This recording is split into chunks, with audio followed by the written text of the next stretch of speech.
Let's get that one on. Go live. Let's go live on that one. Let's go live on that one. That one should go live on it. And turn that off and.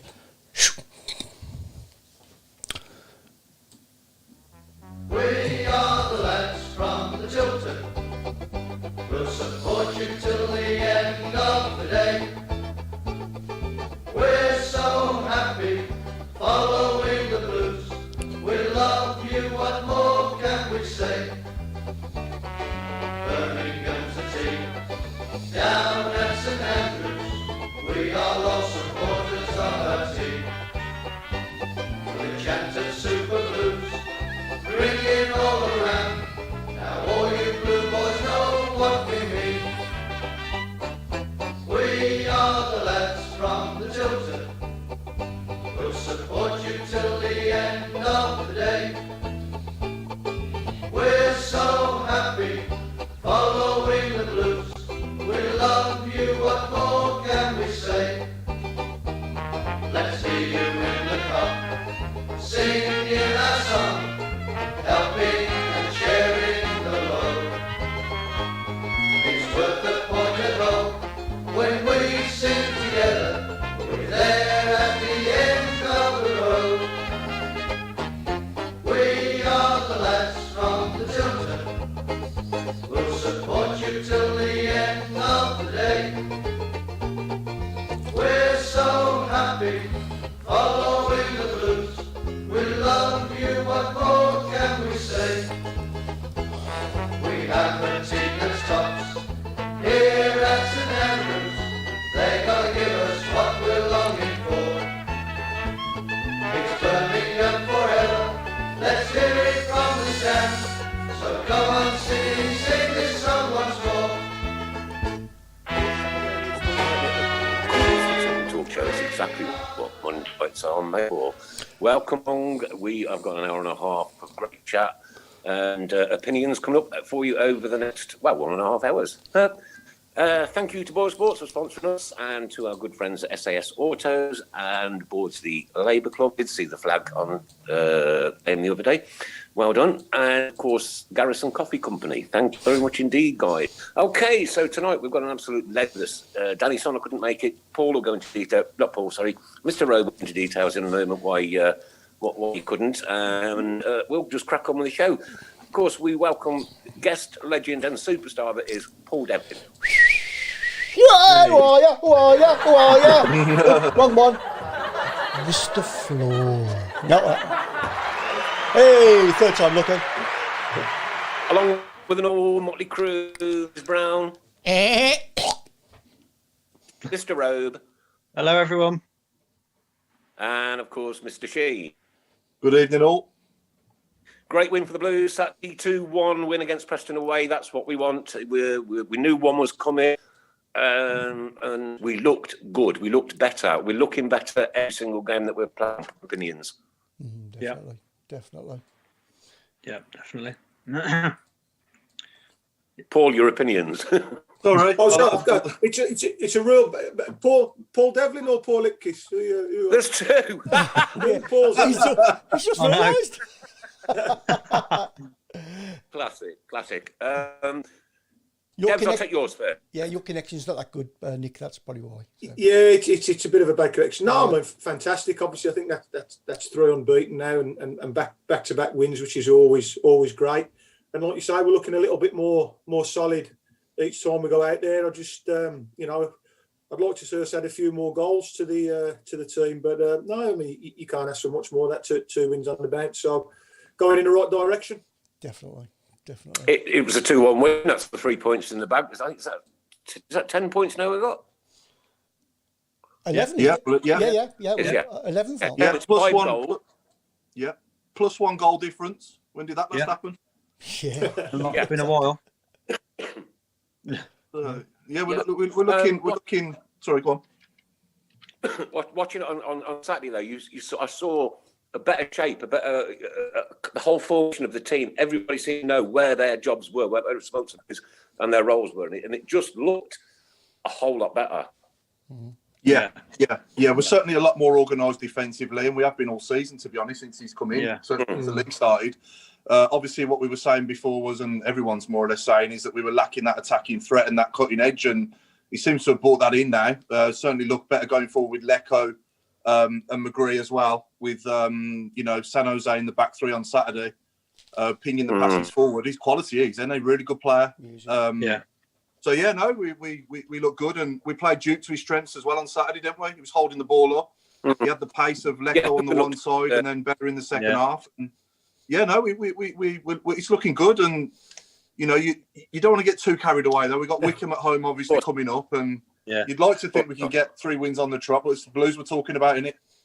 Yeah, but usually the ones where you think, we've had a good couple of weeks here, we've got a great chance of winning. Well, they're normally the ones we mess up, don't we? And exactly, we're getting beat. So you can't take anything for granted. He's putting his stamp on the team now, Karanka. So hopefully he can build on this good couple of weeks that we've had. Definitely. Yeah. But like I say, the first win up at Preston for a long time, because they've been a bogey team for a long time, haven't they? So it was a great win, and it surprised me, how many people on the social media and the Super Six and all the rest of it. A lot of us did actually put us down to win. I know I put down 2-1. Yeah. But I think as well, Mark. I think that team selection that before the game kicked off, it raised a few eyebrows, didn't it? There's quite a few surprises. Like you say, Paul, Cogley coming in. I didn't see that one coming. No, me neither. McGree getting a start as well. It paid off. It's a brilliant result. Brilliant. Yeah, really pleased with that. Lots and lots of comments coming in. Linda says, Dev, your beard's looking a bit bushy. I'd take the aftershave back and get a refund if I was you. The Devs looks like he's going to grant me 3 wishes any of these days. I wish I could grant a few wishes. I like that one.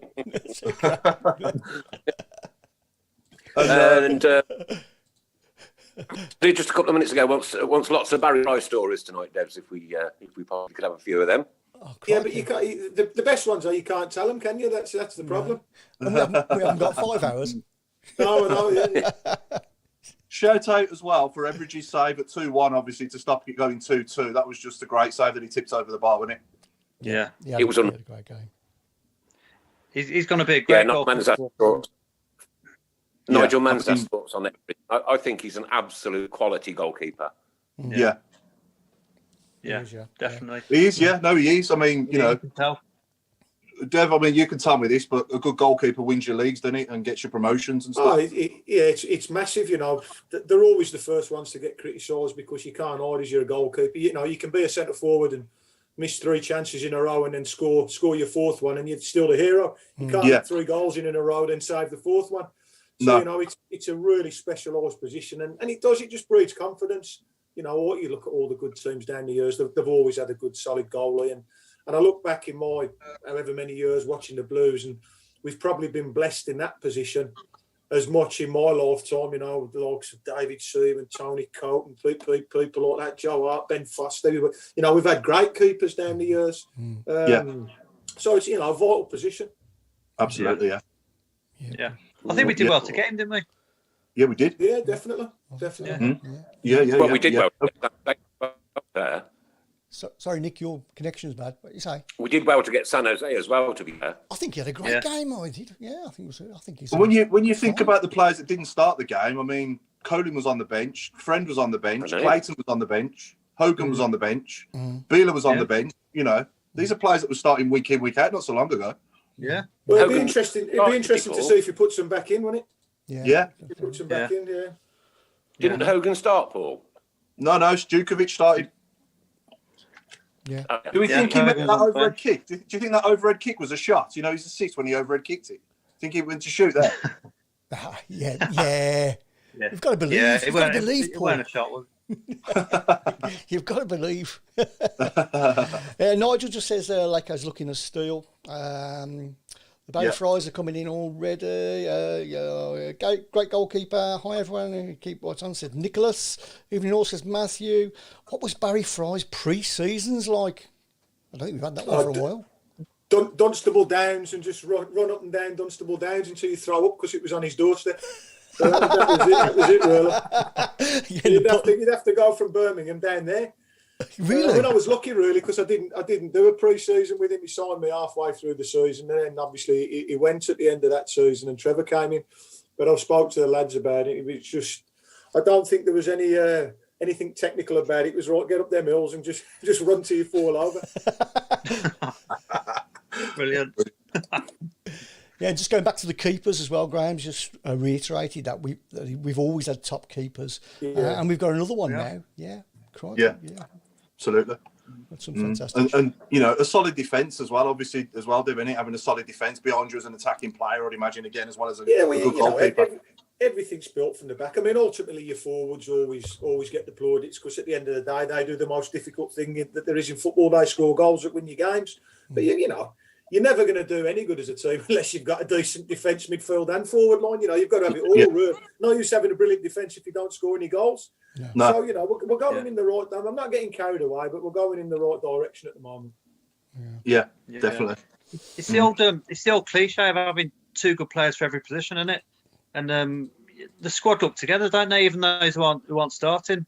Yeah, there's just a little bit of unity about the whole lot. And I think Dean and Roberts as well are performing really well at the moment as well. I mean, they're playing really well. Yeah, definitely. Dean's been brilliant. Yeah. And Roberts, I think Roberts had a good game, didn't he, Saturday? Yeah. Yeah, I mean, your centre half pairing's vital. You know, it's like you say. I mean, you need them to be a pair as much as you do if you're playing a front. So you know, it's great to see that. I mean, they've played together a long time now, so they should have a good understanding of each other's games. You know, I've been a bit critical of the pair of them at times down the last year or two, but it looks like they're getting a bit more solid and a bit more togetherness now. Yeah, and do you think having Everidge in goal behind them probably helps a bit more? Yeah, as well? I mean, listen, you know, if you're confident in the keeper, you know, with regards crosses coming in the box, or if somebody gets through one-on-one, it makes a massive difference. You know, you might just go for those little passes or take those chances that if you weren't quite that confident, you know, you'd probably stay within your comfort zone. So, yeah, obviously they look like they're enjoying playing in front of him, don't they? Yeah, absolutely. Definitely. That's it. It's just a shame that it's just a shame we're missing out on everything, isn't it? You know, we're dying to get down there and see him in the flesh, but what can you do? Yeah. I'm glad it wasn't. I'm glad it wasn't stopped altogether though in the announcement at the weekend. You know, at least we got something. You know, I know it's not the best, but it's better than nothing at all, isn't it? Yeah. It is. You know, we all miss going down. I mean, I hate watching it on the telly, to be honest, with no crowd there. And we were just saying before we come on here, it must be murder for the players to play in front of empty. You know, I know when I was playing, your big thing, you train all week because you want to run out in front of that. You want to run out in front of that crowd, and you want to feel the atmosphere, and you want to do well for them. So to work all week and then you're playing in front of an empty-ish stadium, apart from a few people that are there that work for the club, you know, it's got to be hard. Got to be really hard. Yeah, definitely. Tony Jones says major difference to me is that we do not panic anymore. We seem to have belief. Yeah. And Tim Craig Faraday said in chats, we never had a player who's so much time in the middle of the park since Mark Ward till San Jose arrived. He's some player who keep right on. He certainly is, kid. He certainly is. Yeah. Well, if he's half as good as Mark Ward, he'll turn out some player. Mark Ward was a top player. He was a top player. Yeah, he was. Yeah, he was, yeah. I think the best I've seen, as well as Mark Ward in that position, is Barry Ferguson as well in my time. Yeah, he was a class act. Yeah, I mean, I played with Fergie for Scotland. He was one of those players that I certainly didn't realise how good he was until I played with him. But you know, always seemed to have time on the ball, silky smooth, and you know, top player. Yeah, loved watching him down the Blues. Yeah. Linda says she's dying to see me in the flesh. It makes it more difficult on a Monday. You know, when we've not actually been to the game and you've had to watch it on your phone or on TV or it makes it that much more difficult because you've not experienced what's actually gone on, and you know you can't take everything in.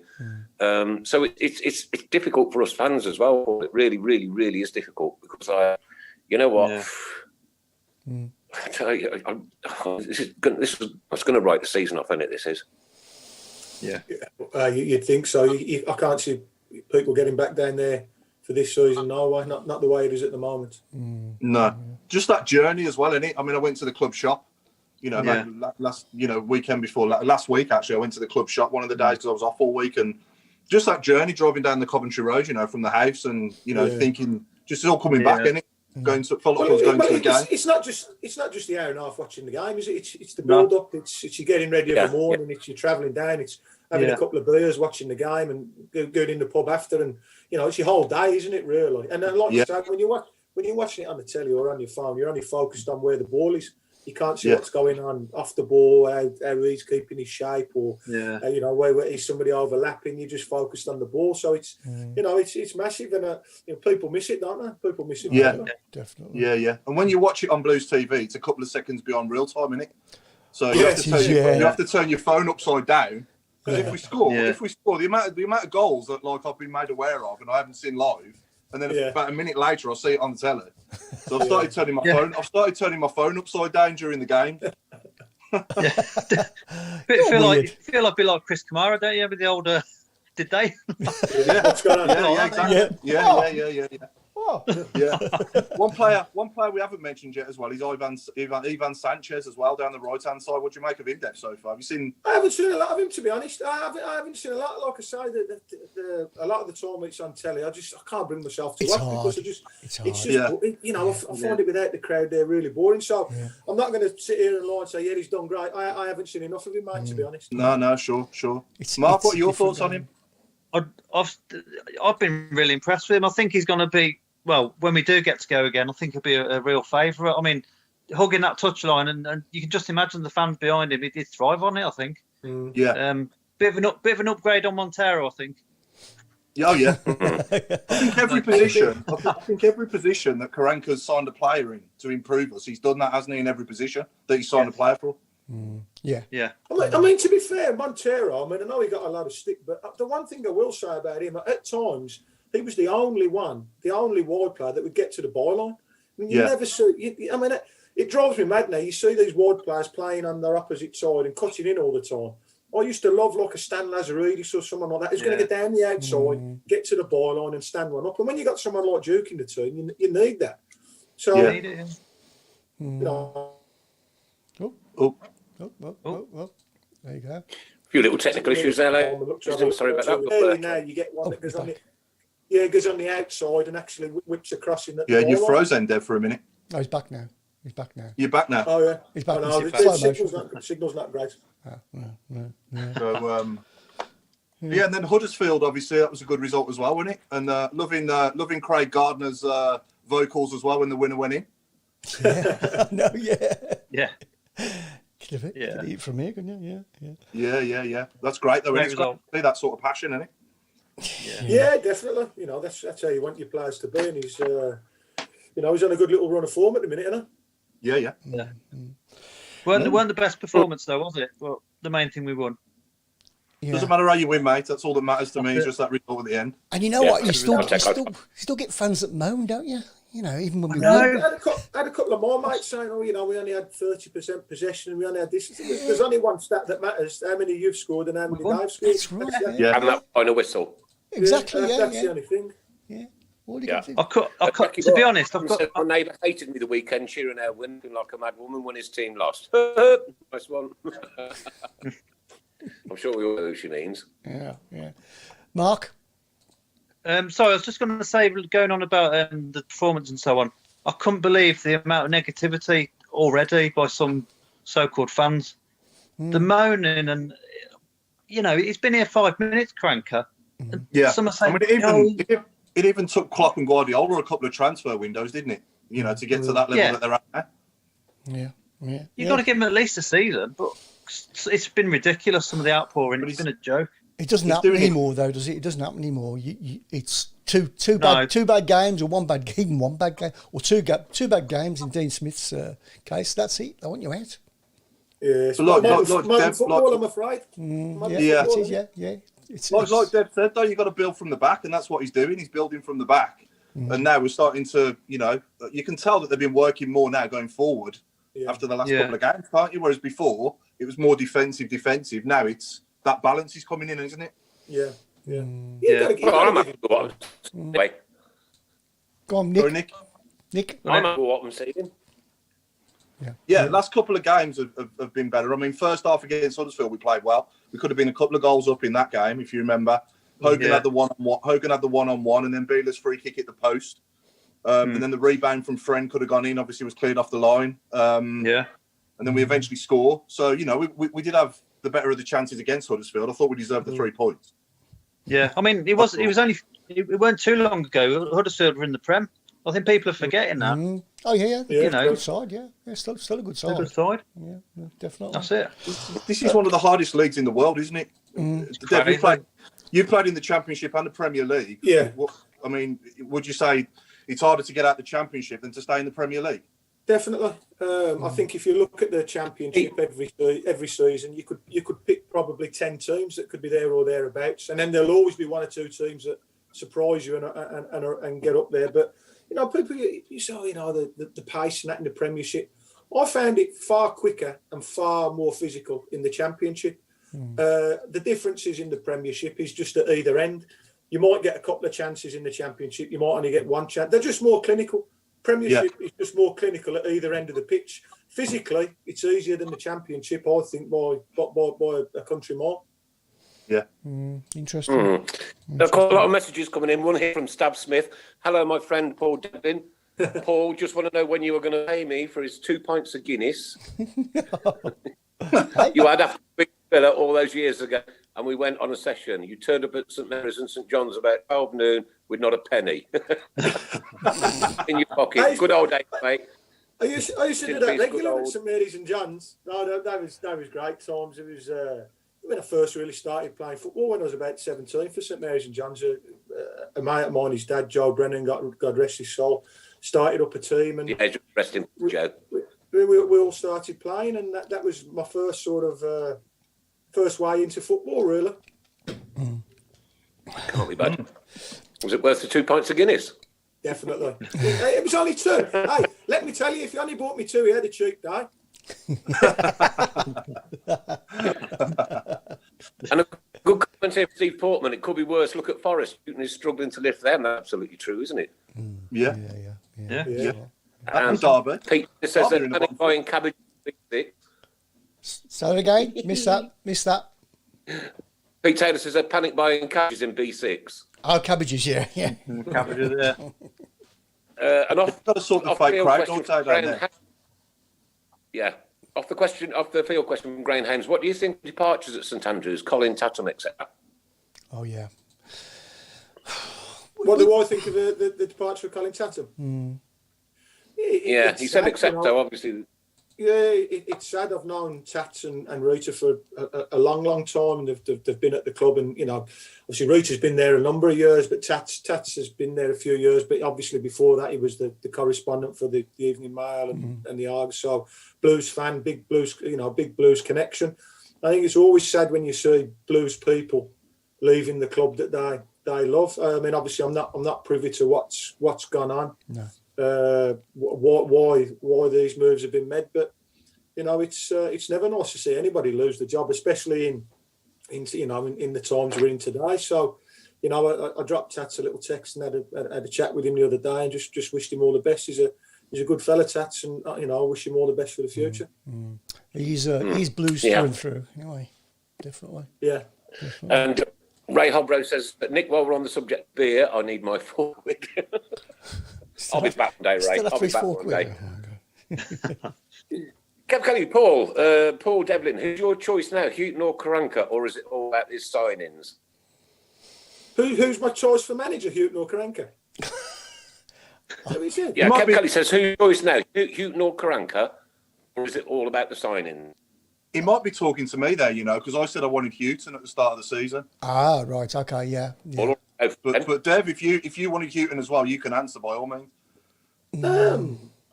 I'll be honest with you. If you give me the choice, I'd have probably gone Houghton as well. Just simply for the fact of how well he done before. Yeah. Not now though. Yeah. I think they're both good enough given time to take us to the Premier League eventually if they're given time and obviously full control of time and money. Time and money. They're both quality, aren't they? Yeah, definitely. Saying that though, right? What have we spent? About $3 million. 2 million on average and 1 million on your Lecco, and everybody else was free, weren't they? Free, yeah. No, Yeah. hold on, So would you be complaining if we'd have spent, say, 12 million on the players that we've got so far from what you've seen? I don't think you would. No, No, no. I don't think you would. Really? No, I don't think you would. I'd have still been happy, to be honest. Yeah. Yeah. Still been fairly happy, yeah. So, yeah. That's right. Paul, We've old, haven't we? We've got to be real about this. We've not been kicked off now. And we've got Wick Wanderers at home on Tuesday night, yeah? Mm-hmm. Now, if we don't batter them and get 6 goals, Chris Brown, Yeah. then I might be a little bit concerned. Look, I'm looking forward to doing this in the nude. It doesn't bother me, unless it gets a bit colder. I mean, it's freezing in It's freezing in here tonight. I'm not joking. It's absolutely freezing. It's Lord for Zoom, that's what I can say. Yeah. I might have a wide-angled lens on that night as well. Yeah. Oh yeah, Pete Taylor makes a good point. Hogan cost some. We don't know what Hogan cost, do we? But I'd imagine he was at least a couple of million as well, wasn't he? So we probably spent about 5. I thought the price was released. I thought it was something like 900,000. Anybody out there knows how much Hogan cost? Please let us know. Yeah, let us know. Well, Villa paid a lot of money for him. Wednesday we've got Wick Wanderers. Saturday, fine. Yeah, they paid a hell of a lot. Yeah. About 12 million, wasn't it? They bought him for. They paid big dough for him, I think, the Villa. Yeah. We've got a few questions. Or should we do the fans' questions? Let's go to the questions. Of course, help yourself, mate. Go on, Paul. Sorry, Nick, what was that? Yeah, help yourself, crack on. Yeah, no worries. So, Dev, a few questions coming for you. So, Stephen Gill's asking, what was your favourite goal of all time? I presume he means that you scored. Oh, that I've scored. I mean, everyone always talks to me about the Leeds goal because it was the first Premiership goal at St Andrews. But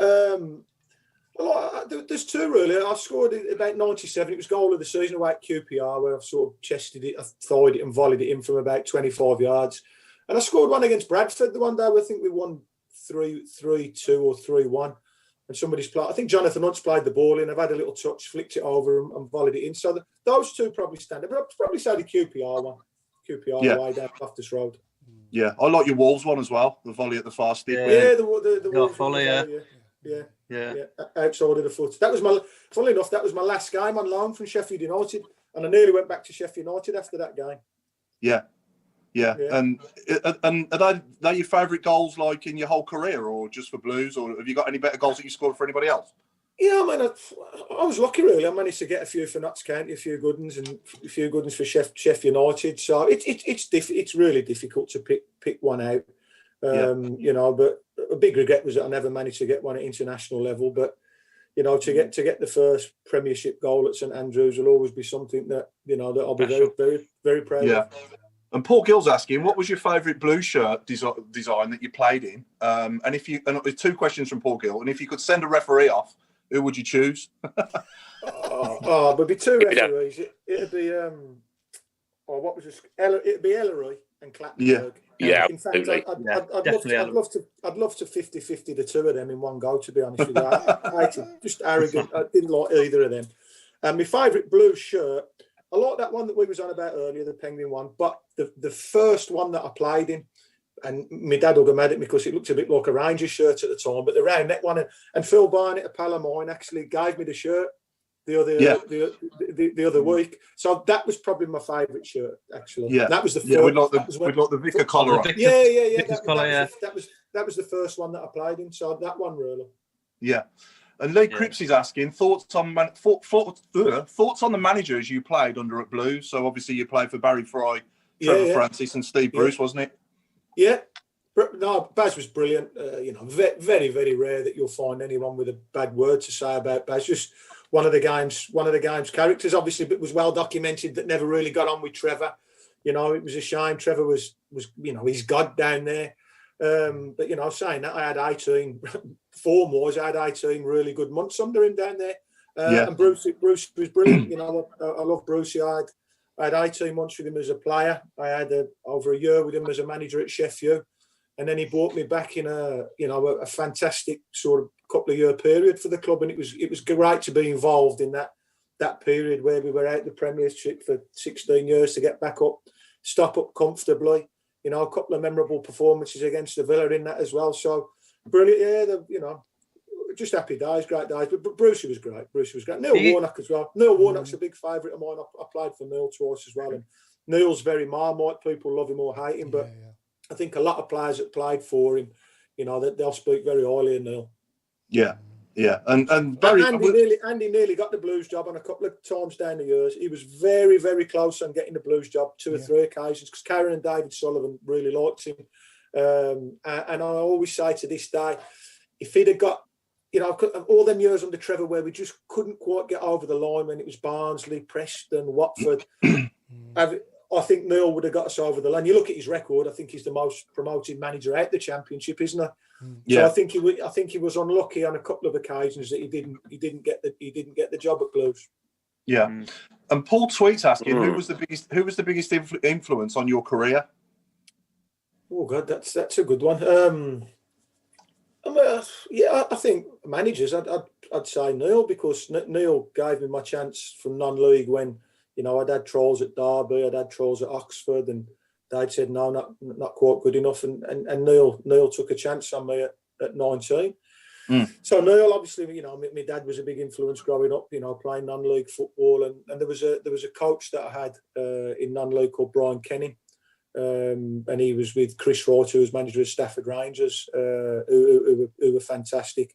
You know, my best man at my wedding, Joe Nugent, he had a team called Armitage 90. So, you know, a lot of the ones from my non-league days.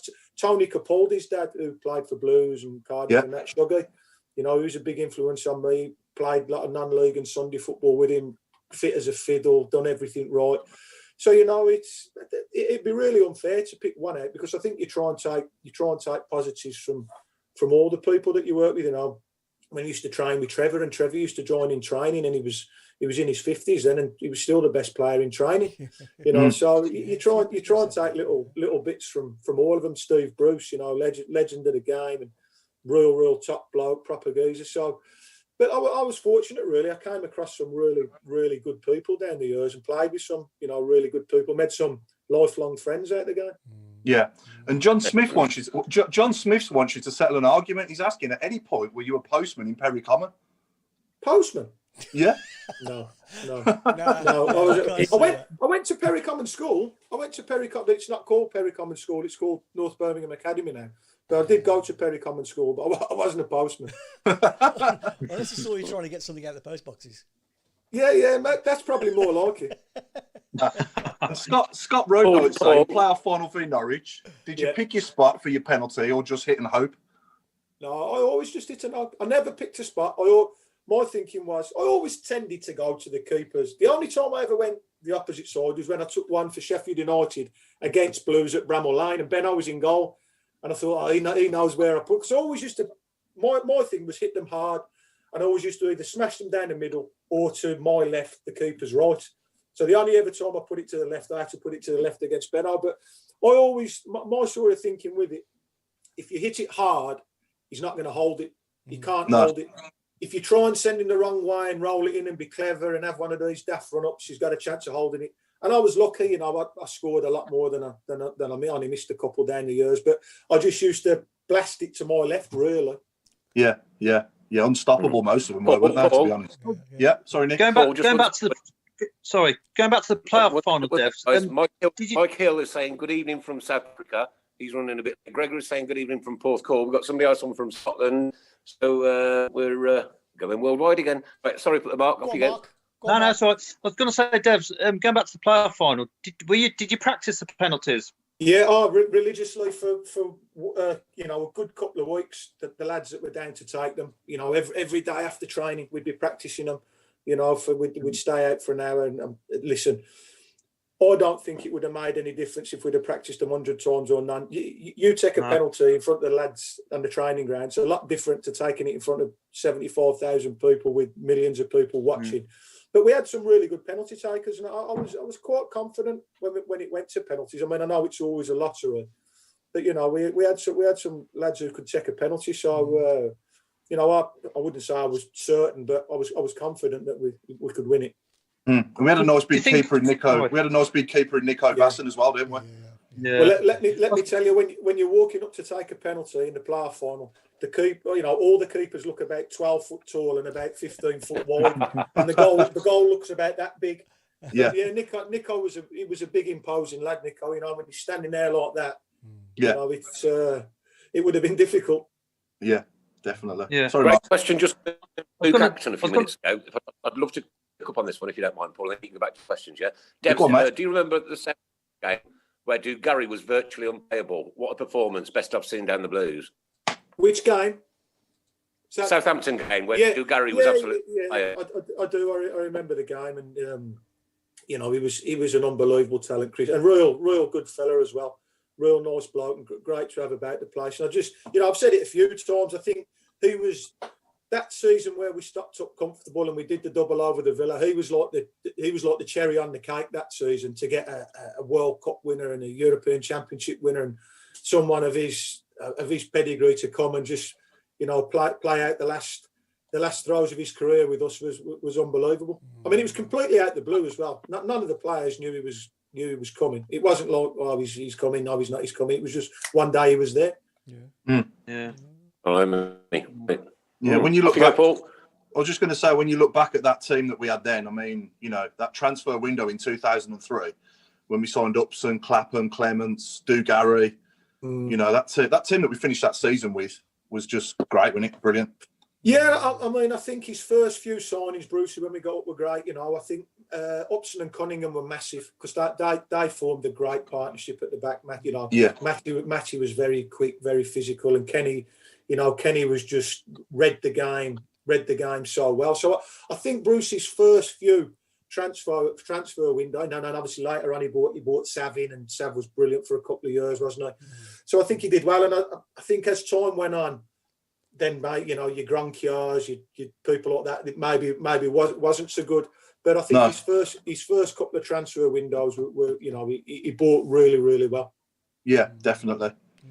Yeah. Okay. And Siobhan Kenny's asking, what was your three favourite memories you have whilst playing for Blues, and why? I think obviously Mike, first of all, signing from being someone that's been down there watching to actually get the chance to play. I mean, it was unfortunate. I lost on my debut against Sunderland 1-0. Opened me trap too early as well. That's a good Barry Fry story. Yeah, I was up against Andy Melville that day, and I'd played against him for Notts County about 2 weeks before. Scored 2 goals, and we'd won 3-1 or 3. I've murdered him the other week. After he's like, we lose 1-0, and Andy Melville scores probably his only goal he scored in 20 years. So Baz, you can imagine what Baz said to me after the game. But then I think the next game it was a Monday or a Tuesday night. Wolves at home, and it was like sellouts, muddy pitch at St Andrews. Big derby because obviously we'd been out the top league for all those years. So we won 2-0, and I got both the goals. So it was great to get off to a good start. So I think that the playoff final, and then I'd say scoring the goal against Leeds was great, but the 3-0 Villa game. So they'd be the three. They'd be the three that stand out for me. Yeah. And what did you do after that one? After we beat Villa 3-0, you straight down. What was the dread? I think me and Norse ended up in the Meerkat. I think I was dancing naked on a pool table at about 4 in the morning. So yeah, we went out for it. It was funny because me and Norse always used to get changed next to each other because we used to go out and have a booze together. I remember Brucey pointing at us, "You two, be careful tonight. Watch where you go." Yeah, okay, Gaffer. Well, nice. I thought we was out till about 7 o'clock the next morning. But yeah. And many happy returns to him as well. Many happy returns to him as well for yesterday. It was his birthday, wasn't it, yesterday? Yeah, 47. The Meerkat was great though, wasn't it, Paul? Because that was the one where all the people from the market used to go, wasn't it? So it was open at we only ended up there because Chris, right? Because everywhere else had shut, and that always opened early for the market trade. For the market trade as well. So that's where we went. We knew we could still carry on there. That was a great old boozer. Any more? Then final question now from Jim Owen. He's just asking how you're feeling a few days after deciding to. Have you hung up your boots now altogether? Can you not play anymore at all? No, I'm struggling. Basically, they've told me my hip's absolutely wrecked. So. I haven't hung them up, but I'm in a lot of pain with it. And if I play now, I literally can't walk for a day or two after. So no, I mean, listen, I don't think I'll ever say I'm going to hang them up, but it's you know, the wear and tear that my body's took down the years is starting to really take its toll now. And the last sort of 6 or 7 months with my hip, it's deteriorated really bad. I've had scans on it and X-rays on it, and basically it's knackered. So I don't know how much longer I'll be able to have a run around for.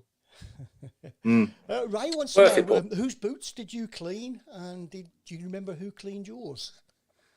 Well, I didn't clean anyone's boots because I never did an apprenticeship. Ah, right. I only cleaned my own because I was 19 when I signed. And the 2 boot boys I had at Blues the first time, AJ was one. AJ was my boot boy. Tony Capaldi as well. He was my boot boy. They're the 2 that I can remember. Sean Derry, he was my boot boy at Notts County. Deza. Wow. Went on to have a fantastic career and played with him at Sheffield. The second time I come back, I can't remember. They're the 3 that stand out in my mind, and all went on to have good careers in the game as well. As far as I'm concerned, Jackie Barton's just said she'll give you a massage if you want. That's it. I bet you would as well. I bet you would. Yeah. Right, Wickham on Wednesday. Let's have your predictions for this one. Mr. Rowe, off you go first. I'm going to stick my neck out. I think we'll win 3-0. 3-0. Yeah, 3-0. Mr. Hipkin. 1-0. 2. Us. Blues, right. 1-0. Chris? Yeah, 1-0. Well, I'm going to go for my 3rd 2-1 win in a row. I'll be lucky. 2-1. Yeah, 2-1. Dev, I'm going to go 2-0. I think 2-0. 2-0 Blues. Yeah. Craig Courtney saying 2-0. Gregory Bleasley 3-1. I'm going to go a cheeky, very cheeky 4-0. 4-0. Wow. Linda's gone for 6-0. Surprise. Paul McCarthy's gone for 2-0. So all looking positive. Minute 3-2 from Stephen Gill. So everybody thinks we're gonna spawn 4-2 from Blues from Jackie. There we go. Do we think McGree will start again? Yeah. You would start him. Yeah, I think so. After He's the way he Australian, played at isn't he? Yeah. He's Australian, that isn't he? Yeah. He's Australian, yeah. Yeah, very impressed. Yeah. Yeah. And he scored, didn't he, Mark? He scored as well, didn't he? So I don't think took it well as well. Yeah. Definitely. Yeah. If he is, sorry, I was going to say, if he is a success, do you think there's any way that his move to America will be off and we'll keep him? No. You think he'll go regardless? I think we're just a stepping stone by the sounds of it. I think he's isn't it strange that a club like ours is now a stepping stone to Charlotte, to clubs in America of all places that was the backwaters not so long ago. That really bugs me. That really does. Yeah. But, Maybe he's not talking from a footballing point of view. He might just mean like where he's going to live and stuff. no, I don't think so. What do you mean? You don't want to live in Birmingham? That's what are you trying to say? Yeah, it's lovely. Nothing wrong with Birmingham. Yeah. Luke wants to know what's happened to Crawley? Completely out of favour. Oh, sorry, Nick. I'm talking over you. I can't hear you. Yeah, you're right, mate. Don't worry. Yeah. It's so difficult on Zoom. It's not easy, guys, but do bear with us. And we're having a few little technical bits at the minute with the lines dropping and one thing and another. Yeah, you're so just bear with us. Luke saying, what's happened to Crawley? Completely out of favour. I don't know. Yeah, what has happened to Crawley? Dan Crowley, he's he's had a couple of chances, hasn't he, this season? Have you seen much of him, Dev? Been here, Dan Crowley? Yeah, I haven't. I've been a bit. To be fair, I've been a bit critical of him at times. I think a lot of the time he flatters to deceive. Very busy, but doesn't end product. And what's he? A bit of a five-a-side player. We'd call him a five-a-side player. So yeah, am I surprised he's not in the team? Not really. There's a player in there somewhere, but he doesn't seem to sort of grab his chance, does he? No, obviously the kid's got ability. You can see when he's on the ball that he's got ability, but I'd rather him be doing it 30 yards further forward and either it resulting in a shot at goal or a cross and someone else getting on the end of it. But I think he does a lot. He does a lot of his work in that no man's land where defenders and midfielders are going to say, "Well, go on, do what you want to do there. You're not really going to. You're not going to hurt me." So I'd rather see him further up the pitch doing a bit more damage to the other team. Do you think what he's lacking? Do you think what he's lacking could be coached into him? Listen, obviously, coaching always helps. Coaching. I mean, how old is he now? Only about 23. He's not very old. 23, yeah. Born of November 1988. Happy birthday to him today. His birthday What's today. that? It's his birthday today. Riley McGree, born 2nd of December 1988. Happy birthday. Oh, right. Okay. From Dave Twine. Okay. Yeah. So that makes him 22, isn't it? Yeah. Sorry, Dev, you was going to say, Dev, about coaching. Yeah, sorry, mate. I mean, obviously coaching, good coaching is always good for any player. But, I think at 22, 23, you should know what you're about. You should know what you need to be doing within reason. And I just feel that he takes that option of going and getting the ball in positions that never really, or a lot of the time don't affect the game. The kid's obviously got ability. You can see he wouldn't be a professional footballer if he didn't have ability. But I want to see him, making an impact on the game really a little bit more than what he does. And listen, he's not in the team for a reason, isn't he? Obviously, Karanka's seen him every day in training. Like I say, he's had a couple of chances, so maybe he's already formed his opinion of him. Yeah, Could be. Yeah. Stephen Gill says, I think Dan Crowley will be gone in January. Tim Faraday, Crowley has been played in the wrong position, should be just Duke. And Steve Portman, he's currently injured. No, he played for the under-23s. Was it? When was it? Yeah. Yeah, the other day. Okay, back, so we'll just watch out for that one, I think. Maybe Unless he got injured playing for the under-23s. Yeah, unless it's just Steve Portman that's injured. Oh, yeah. Because he just says Steve Portman, injured. Yeah. Lost in translation, Yeah. Nice to see Jude playing regularly for Dortmund, says John Smith. Yep. We've moved on. Yeah, he's gone to a good club, hasn't he? There, they'll look after him. Yeah. They'll look after him well. He'll do. He made a good choice, didn't he? Yeah. Definitely. Yeah, definitely. Sensible choice. Yeah. And John Terrell was in apparently from Steve Portman, so that's an update on that one. John Terrell's injured, yeah. Weekend. Sorry? Did Shay Adams start for Southampton? Yeah. Yes, I believe he did, yeah. I think he did, yeah. Yeah. He's doing well now, isn't he? He's doing all right now. Yeah. I think he's playing regular, isn't he? I think he's in more than he's out now. He didn't score though, did he? He didn't score. He wasn't. No, he didn't. No. Yeah. I think his arm hair was offside, wasn't he? Yeah. Tim Croucher Faraday says, Dev, have you seen Josh Andrews in the 23s? He looks tidy. No, I haven't. I've heard a couple of people mention him, but I haven't personally seen anything of him. He's a striker, and he's a big tall lad up front. There's been talk of him getting a chance, hasn't there? Yeah. The last few weeks. So I mean, listen, anybody coming through the homegrown lads, you want to see him get in the team, don't you? You look back down the years with Jude and Redmond and Damari Gray. They're the type of lads you want to see coming through. Just coming back to Bellingham, Wayne Humphries is asking if you played with his dad in non-league. No, I played against him loads of times, Mark. Yeah, but great finisher, great non-league goal scorer. I actually played against him a couple of weeks ago. You can tell his dad's obviously been a big influence on him. But I think his dad scored hundreds of goals in non-league. But funny enough, about 3 or 4 weeks ago, he played against Bellingham. Yeah, he's got a really good record, hasn't he, Nick? It's over 700, isn't it? Yeah, he scored a lot of goals. Steve Job wants to know, Devs, what was it like in the tunnel before the Blues Villa game in 2002? Brilliant. We terrified him I've told you this story before, but we terrified him in the tunnel.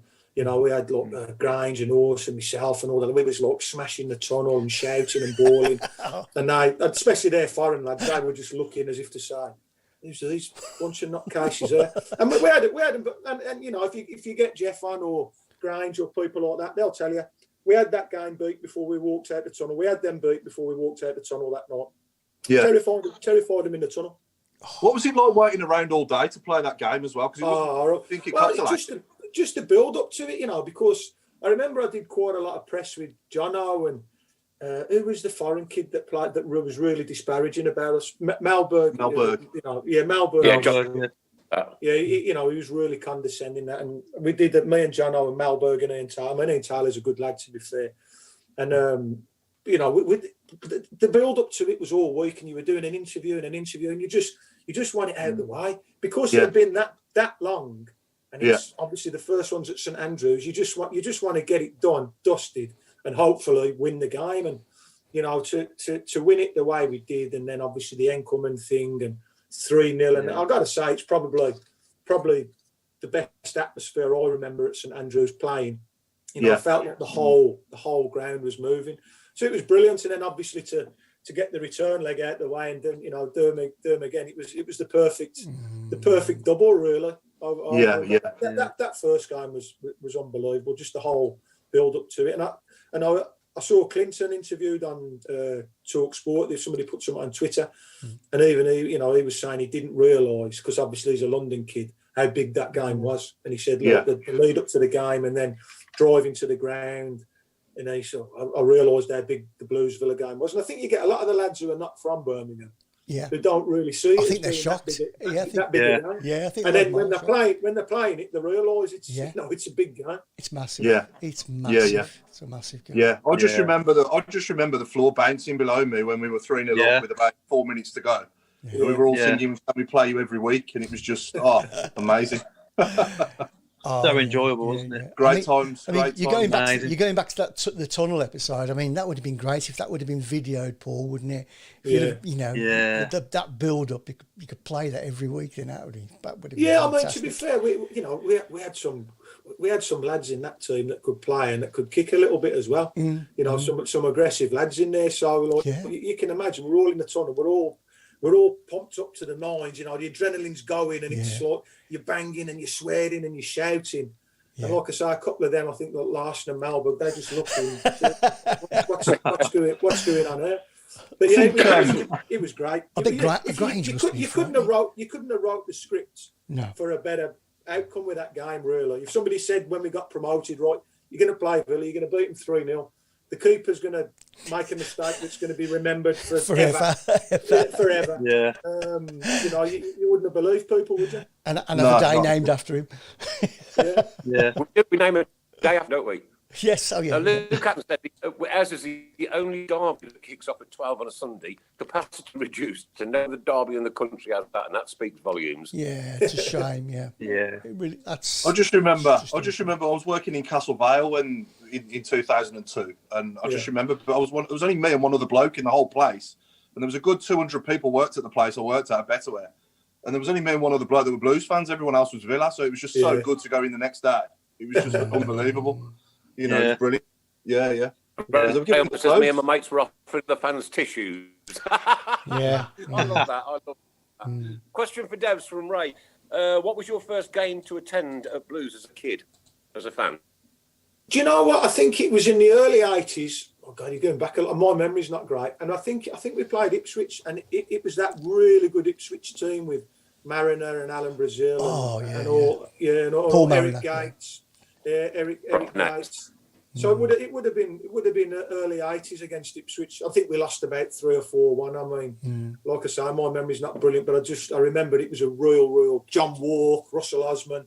They had a great team. They had a great team. To be fair, that year that Villa won the league, Ipswich actually beat them twice in the league. Yeah, that's Ipswich sort of threw that league away that year. Yeah, that's right. And John Smith wants to know, Dev, did you get to go to Celtic much?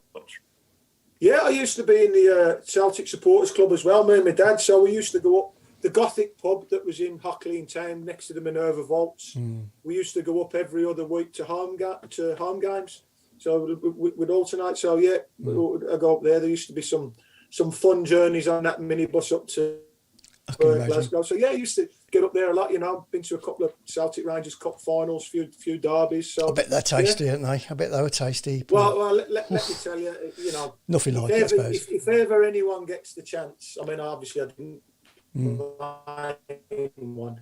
If ever you chance to go to an Old Firm derby, I highly recommend it. It's something that you do. It's unique, different. Did you ever get linked there to any Scottish teams? No, not really. I mean, somebody told me that I was linked with Celtic once, but I don't remember it really. So no, not as far as I know.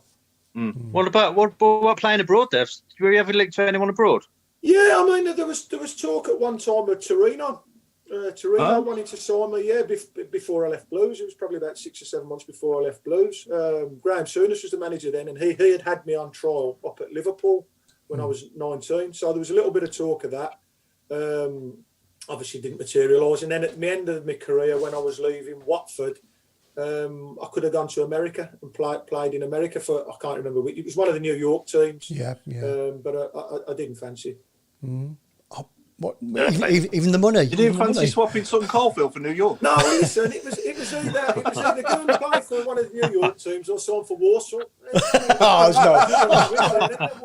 No contest. No contest. It's Warsaw every day, isn't it? Yeah. Right. Did you score the fastest what goal is at Andrews as well, the funniest? Hang on, Nick. Go on, Nick. Sorry, mate. Go on. Sorry, Nick. What is the funniest Barry Fry story you can tell us without going over the top? One that we've not heard before.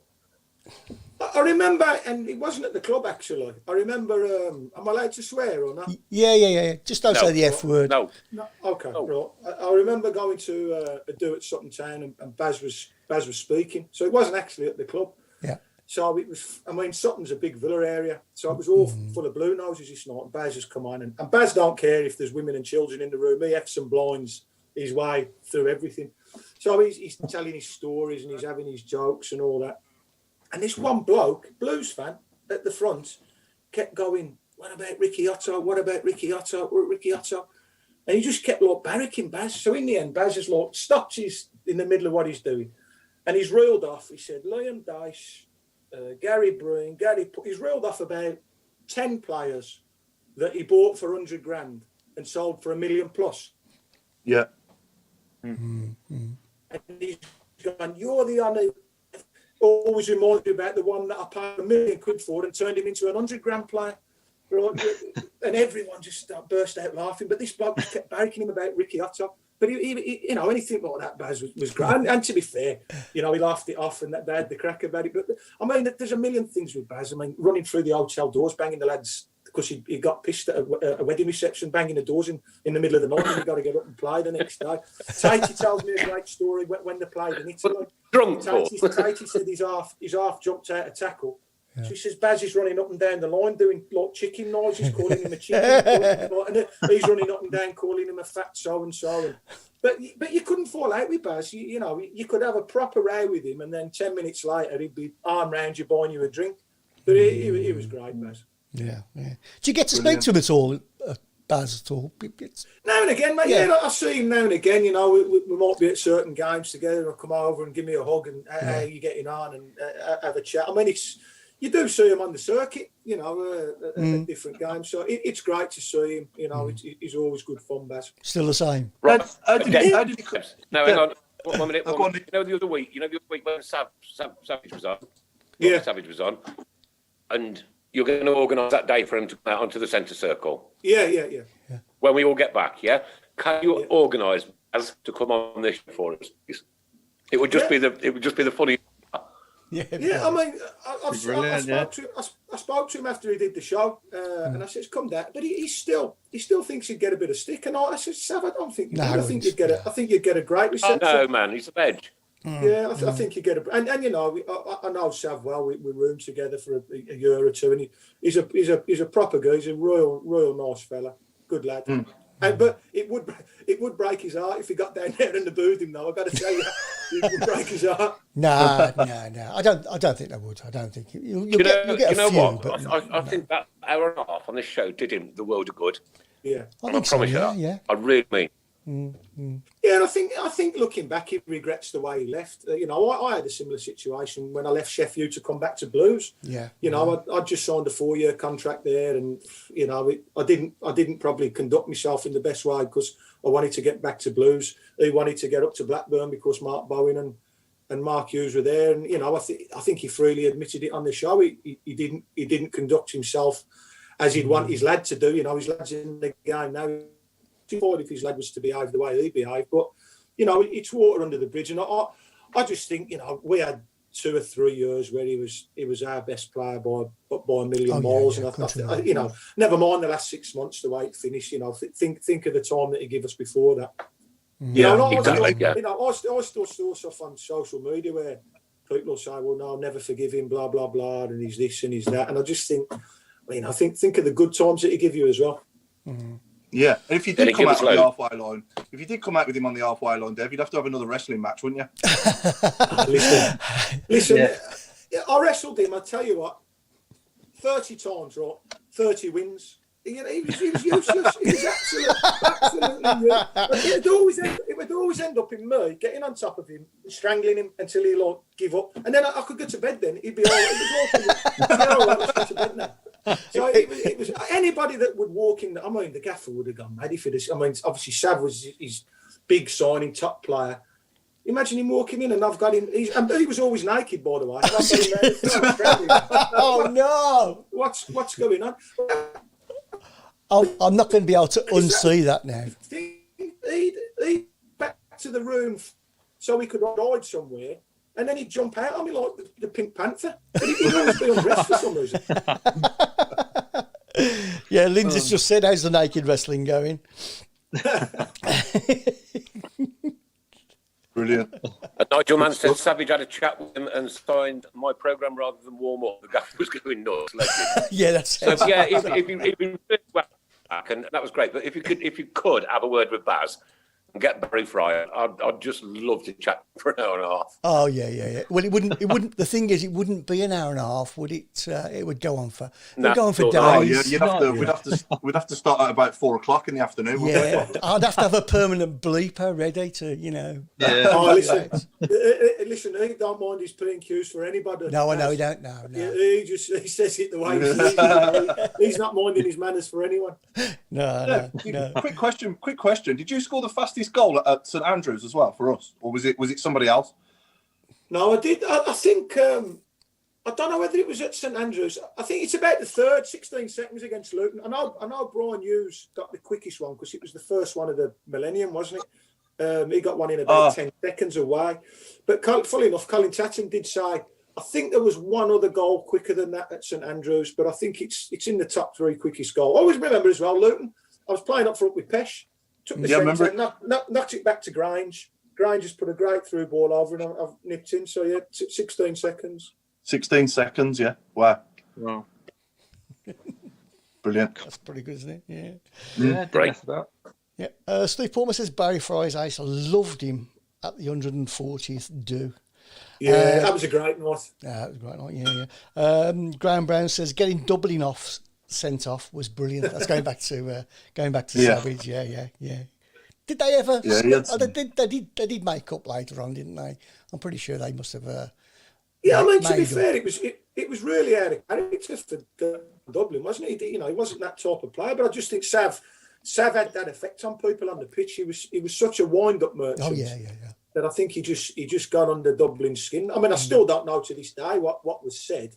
I don't know whether Sav actually said anything to him or Dublin just took offence to him being there. But, Sav wasn't the type of one that would go over the top with the verbal. He'd take the nick out of you, but he wouldn't have said anything disparaging, I wouldn't have thought. But he obviously just fried Dublin's brain that night. It worked. It's been fried ever since.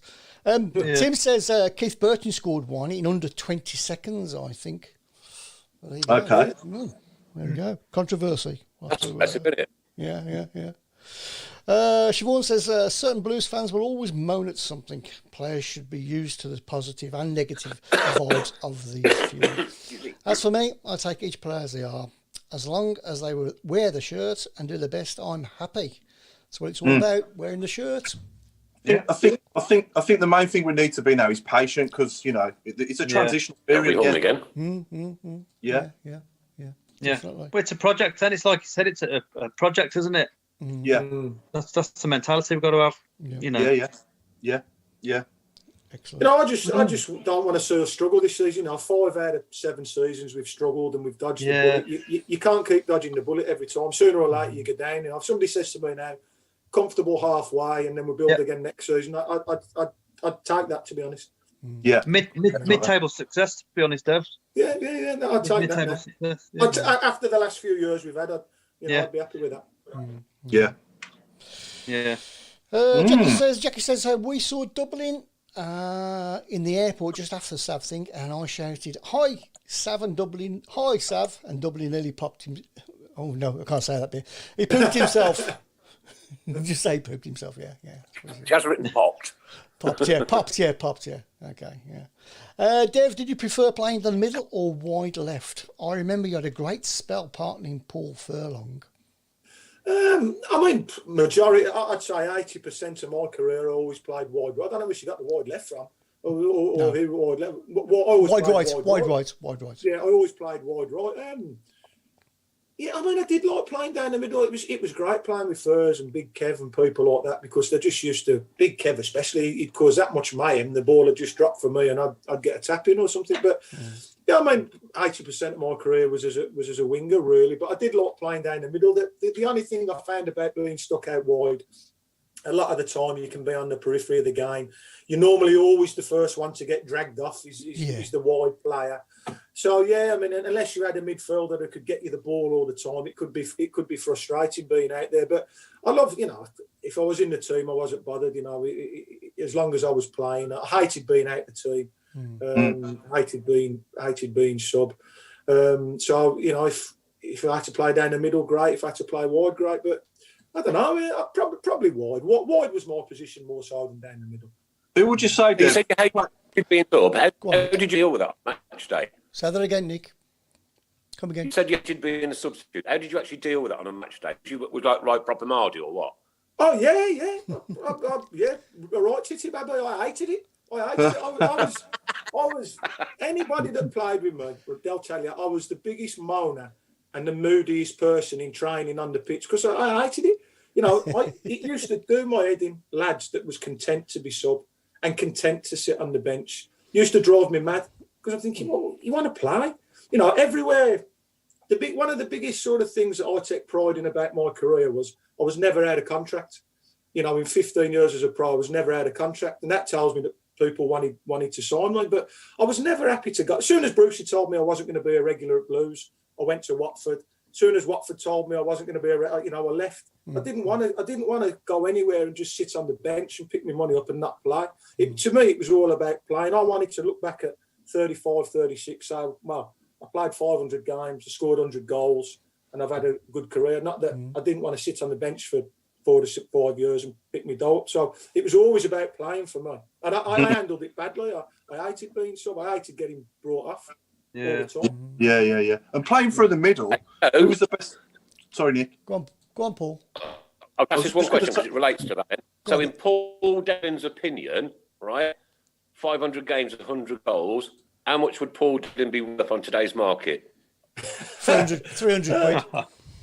Oh God, I don't know. Listen, it's a really awkward. It's a really awkward question to say. I wouldn't know. Listen, you're only worth what anyone's willing to pay for you. I mean, the prices now are just that far inflated from reality. It's just like pretend money, isn't it? Really, a £10 million player is a £1 million player, really, isn't it? In today's market. But listen, I don't know. I can't answer that. No, I was just going to ask you, Dev. Playing through the middle as a striker, who was the best centre half you come up against? And playing down the right, who was the best left back you come up against? Stuart Pearce was a great fullback. Ashley Cole was brilliant. Playing against the centre halves, I mean, John Terry, people like that. Sol Campbell, Martin Keown, people like that. It's really difficult to pick one out. I mean, some great. I mean, that year we got. You look at all that team that were in the Premiership; they all had top top quality players, didn't they? You know, it was the year of the Invincibles. So you got Campbell and, you know, people like that. So, yeah, they were all tough, mate. I can imagine Stuart Pearce was like trying to get through a brick wall, wasn't he? Yeah, he actually, my mate told me, he actually gave me a mention in an article that he did, Stuart Pearce, called me an horrible little swear word. Because I remember playing against him and leaving me footing on him a couple of times and being a bit ratty with him. And I don't know whether it was his book or not some article he done, just saying, that Devlin is an horrible little something. To be honest, though, I mean, you could hear him coming now because his legs were like that, tree trunks. That brings me to another question as well. Did you ever get sent off? Says Nigel Mann. Did I ever get sent off? Yeah. Did you ever get sent off?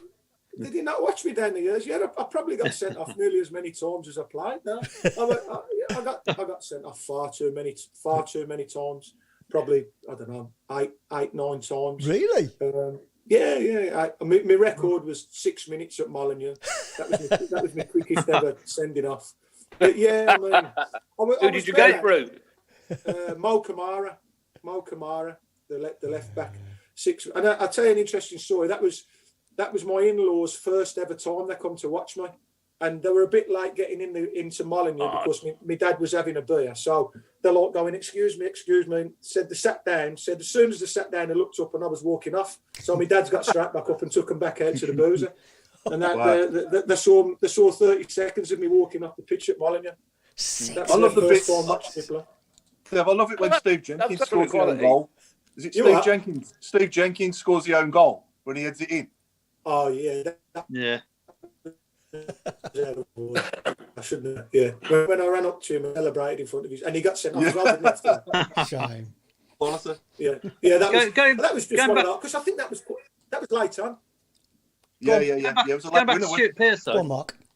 Sorry, Paul. Going back to Stuart Pearce, do you reckon he was a hard man? Or do you reckon it was all image? Yeah.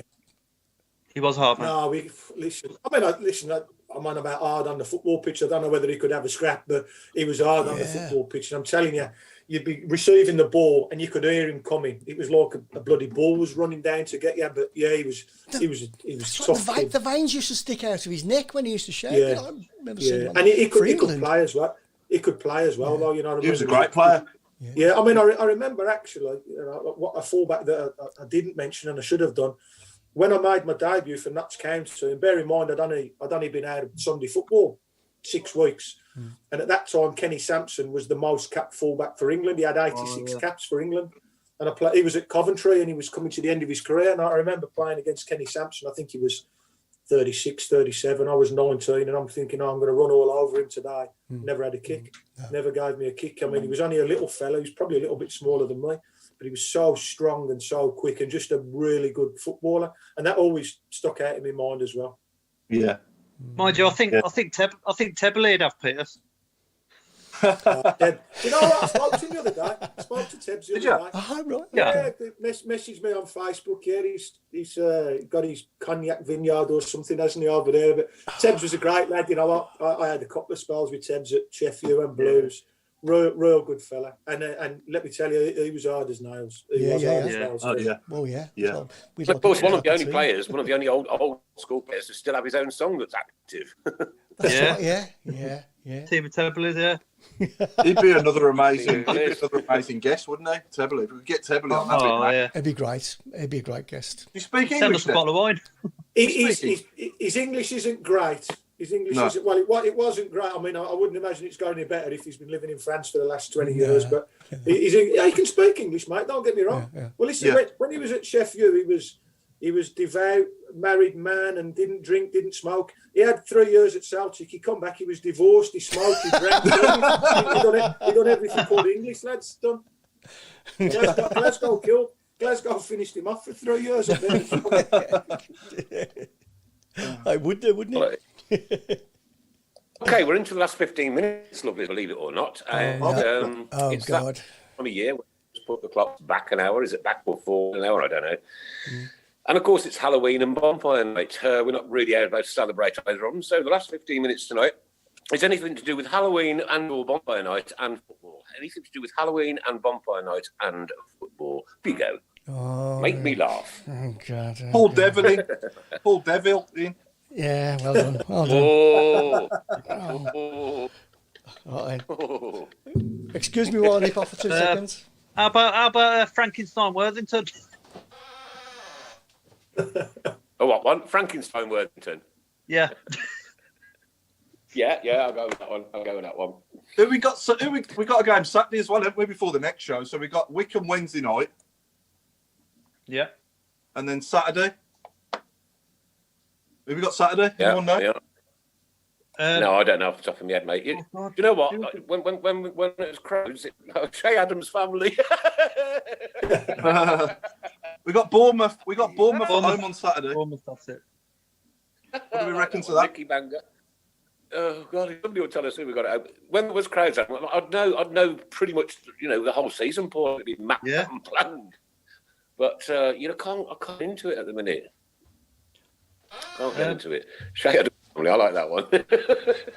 Bournemouth apparently called Steve Portman. Thank you, Steve Portman. Yeah, Bournemouth at home. I'll take a point against Bournemouth. Yeah, be good to get 4 points from the Park Rangers, so we've got a little bit of disparity going on there. So I can't put my phone off the fit on. So it's either Bournemouth or Queen's Park Rangers at the minute. Yeah. So anything to do with fireworks, bonfire night, Halloween, and fall. Jay Adams' family, I do like that one. Jeff Hurstfield. And Chris, we're going to be doing some charity stuff, aren't we, for the Great Christmas Giveaway? We are, yeah. We've got to sort out the finer details, which our friend Craig Courtney is sorting out. But yeah, watch this space. Says Chris Brown. Oh, okay, Debs. Another reason for having you on tonight then is obviously your daughter's illness, so we can have some awareness about this and. Addison's disease. Yeah. I know you've told us about it before, but there are other people watching now tonight. Half-time Leeds 0, Leicester 2. Addison's disease. Explain what it is and explain what you do. Addison's disease, it's a lifelong, life-threatening condition. There's no cure for it at the moment. Basically, she got an infection and it's destroyed her adrenal glands.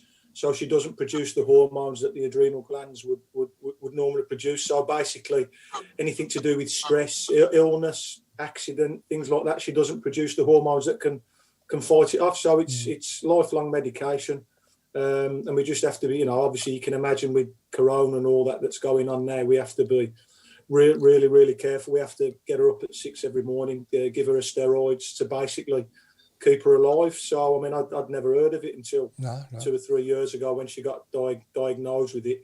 It's been a bit of a life changer for her, obviously, but for all of us in the family as well. And what we've done the last few years, we've just done fundraising for her. So if new treatments do become available, rather than they're available but we can't afford to get them, we've trying to raise a pot of money for her. So if and when they do become available, she's got money there to go straight in and get it done if it's ever a possibility in the future. Is that in America? Right. You need to go to. Well, wherever.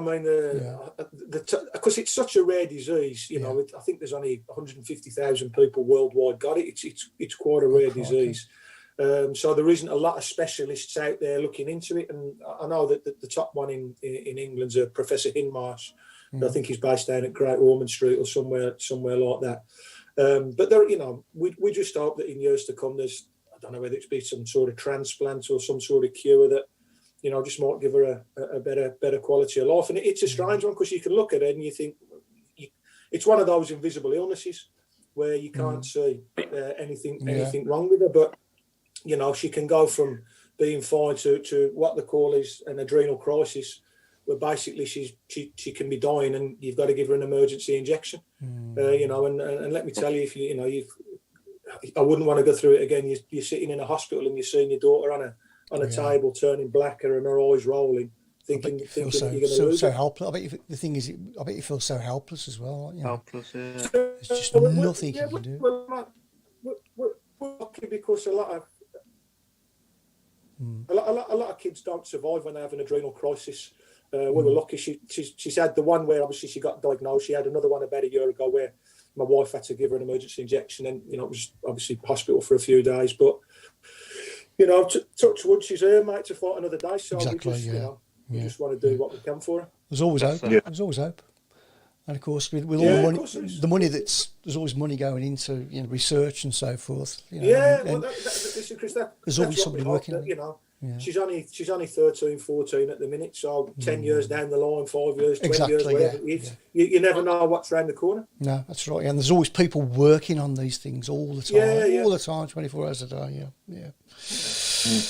I was going to say, sorry, Paul, Dev, have you got any sort of fundraisers planned for next year when all this is over? Have you got any more charity events or anything like that? I mean, we had a couple of great events last year. Obviously, with the way this year's gone, everything's a spanner in the works. Paul came to a couple of them. Didn't you, Paul? With one of the Italian Hub. It was a good night. We had a Q&A thing that night with a few of the old players, and we had a real good charity match against Wolves at the Telly Hub. I went to that one, two really strong teams, so that was great. And then we had a nice golf day where two of my absolute all-time heroes for Blues actually came down and played. Mick Harford and Tony Coton. Yeah. Great to see them. They turned up and come and played for Annie in a golf day. So I'd like to do another match, another event. So and a golf day. But obviously this year we've had to just put everything on ice, really. The Sedgmere, the one at the Sedgmere was good as well, wasn't it? The one that said, yeah. Go on, Nick. Need anything? We're always here on a Monday. Every Monday night, we're always here. All the way through the football season. Always here. Right. Do you want me to go through some of these, Nick? Getting back to it, we've got Jeff Hurstfield. Yes. From Linda. It's quite good. Grant Poltergeist. Somebody was asking... Sorry, Nick. Somebody was asking if Dev's going to do a 1 to 11. It was a bit short notice, wasn't it, Dev? To be fair, because obviously, I've done you a 1 to 11. Yeah, he has. Yeah. Robbie Stag Pie. We've got hotter chocolate. Oh, did you do it from the players you played with, though? No, just my favourite players. I was after one from the players you played. We'll do that next time. We'll do that next time. Yeah, I think. Yeah. I Fortingham, Charles and Zombie. Yeah, good one. That's a good one. Halloween Rooney, Paul Pumpkin, Lambton Donovan, Jimmy Sparkler. I like it. Oh dear. Zlatan Ibrahimovic. Bramwich, yeah. Gold Furlong, Jonathan Spector, which is clever. Yeah. Gold Furlong. G, Mark Kinsella,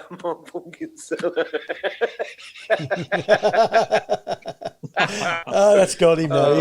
He's gone. Jimmy, remember Mark? Just going back to Annie. Jackie says she's a beautiful girl and her cakes look amazing. I got to admit they do look good, don't they? Those cakes. She's good at making them. She's not too good at the washing up. No, I can imagine. Yeah, I'm the kitchen porter when she's making the cake. I don't want washing up. Let me tell you. I'm like the washer upper and delivery boy, so I have to go and deliver. 5 minutes to go. Lovely. But Martin Scartell, Barry Fry, D the 13th. Barry Fry. I do like that one. Somebody's thought about that, haven't they? Yeah. I can't read that one out, but it's brilliant. You know the one. Yeah. Hit on the thriller. Yeah. Yeah. Gary Guillotine. Yeah. Honestly, do crack me up on a Monday night. Lord. I do like the John Smith one. That's been well thought out, hasn't it? Brian Hughes, you're going to call Ghostbusters. Oh, that's a good one, yeah. Clever. What about Crypt Houghton? Yeah. No? Hang on. Oh, come on. I don't deserve that, boy. What about David Dungeon? Yeah, very good. Yeah, I like that one.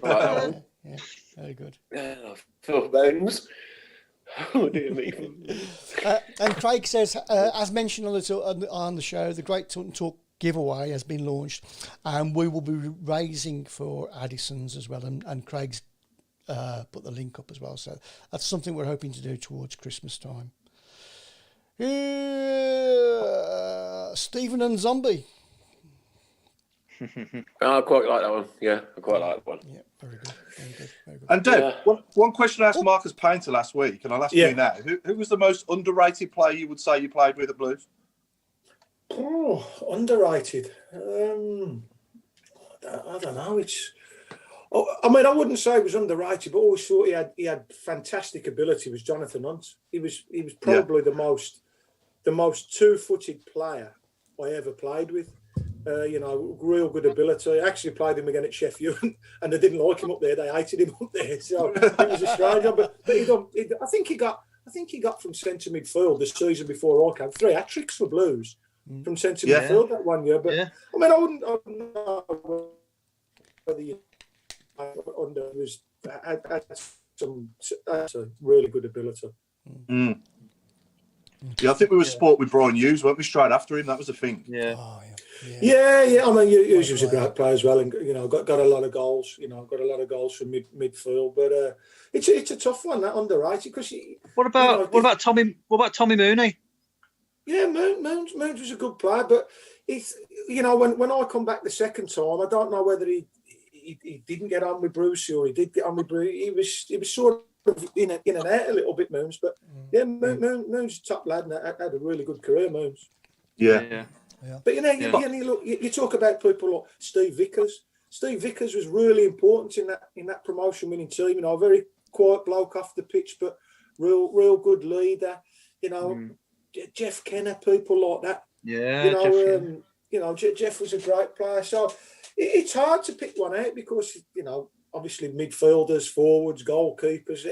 Everyone's different. But no, I was fortunate. Played with some great players down the years there. Mm. There's a real bond, wasn't there, between the fans and that sort of era? Yeah, it was, and it's funny because I was only saying this to someone the other day. I think now with players at the top level and probably even championship to a certain extent, they're that far removed from the fans now. I don't know how often they socialise with them, how often they go and have a beer in the same pubs as them and all that. Will you ever get that bond with players again? That's it. It's that's the promotion team, all good lads. Most of us got on great. We all socialised together. We go out and have a beer with have the crack with people. So it's strange because I used to love it.